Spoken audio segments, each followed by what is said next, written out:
আসসালামু আলাইকুম প্রিয় দর্শক, আমি সাইফুল ইসলাম আপনাদেরকে স্বাগত জানাচ্ছি আমার আরেকটি নতুন ভিডিওতে।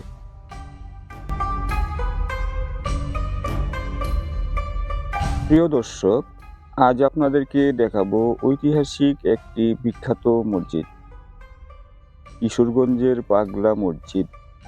পাগলা মসজিদের ইতিহাস এবং ঐতিহ্য তুলে ধরার জন্য আমি এই মুহূর্তে রয়েছি কিশোরগঞ্জের হারুয়া নরসুন্দা নদীর তীরে।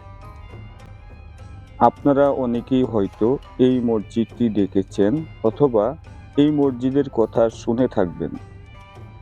আপনারা সম্পূর্ণ ভিডিওটা দেখবেন।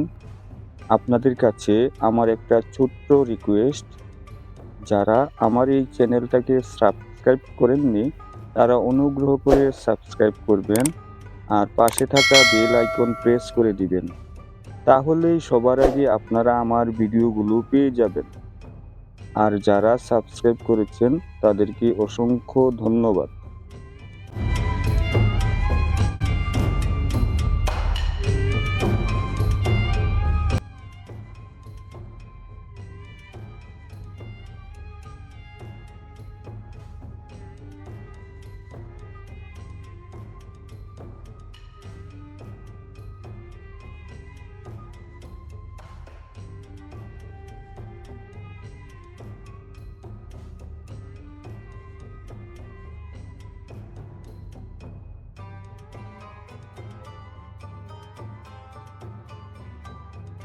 কিশোরগঞ্জ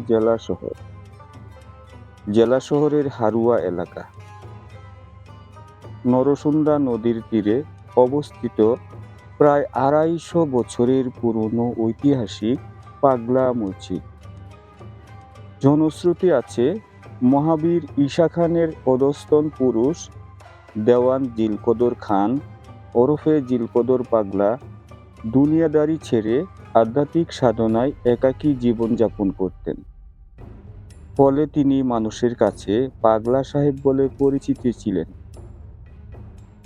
এই আধ্যাত্মিক পুরুষ খরস্রোতা নদীর মধ্যস্থলে মাদুর পেতে ভেসে এসে বর্তমান মসজিদের কাছে স্থিত হন এবং তাকে ঘিরে আশেপাশে অনেক ভক্তকুল সমবেত হয়।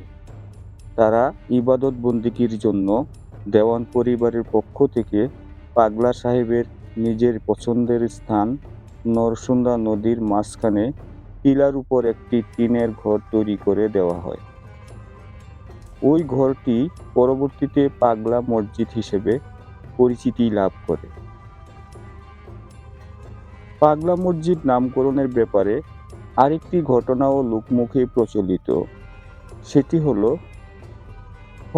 নগরের প্রতিষ্ঠাতাদের পরিবারের এক নিঃসন্তান বেগমকে স্থানীয় মানুষ পাগলা বিবি বলে ডাকত।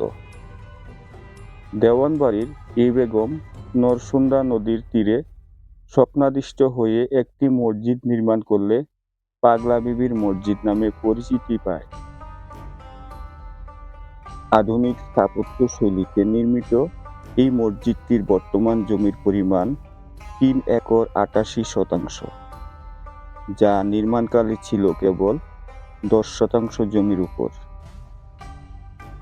৩ তলা বিশিষ্ট পাগলা মসজিদের ছাদে ৩টি বড় গম্বুজ এবং ৫ তলা ভবনের সমান একটি মিনার রয়েছে। প্রায় সহস্রাধিক মুসল্লিদের ধারণ ক্ষমতা সম্পন্ন এই মসজিদে নারীদের নামাজ আদায় করার জন্য রয়েছে পৃথক ব্যবস্থা। পাগলা মসজিদের ইমারত খুবই সুন্দর এবং নির্মাণশৈলীও বেশ চমৎকার। আধুনিক স্থাপত্য শৈলীতে নির্মিত পাগলা মসজিদটি নানা ধরনের ঐতিহাসিক ও দর্শনীয় স্থাপনা হিসেবে খ্যাত। বৃহত্তর ময়মনসিংহ অঞ্চলে পাগলা মসজিদ সকল ধর্মের মানুষের কাছে এক সার্বজনীন পবিত্র ধর্মীয় কেন্দ্র। এই মসজিদে মানত কিংবা দান খয়রাত করলে মনোবাসনা পূর্ণ হয় এমন বিশ্বাস থেকে বিভিন্ন বয়সী হিন্দু মুসলিম সহ নানা ধর্ম বর্ণের নারী পুরুষ মানত নিয়ে এখানে আসেন। তারা নগদ টাকা পয়সা, স্বর্ণ ও রূপার অলংকারের পাশাপাশি গরু ছাগল হাঁস মুরগি দান করেন। বিশেষ করে প্রতি শুক্রবার এই মসজিদে মানত নিয়ে আসা বিভিন্ন বয়সী নারী পুরুষদের ঢল নামে। অধিক দান খয়রাতের কারণে পাগলা মসজিদ ইতিমধ্যেই দেশের অন্যতম আয়করী ধর্মীয় প্রতিষ্ঠান হিসেবে স্বীকৃতি লাভ করেছে। জানা যায়, সাধারণত প্রতি 4 মাস পর পর মসজিদের দান বাক্স খোলা হয়।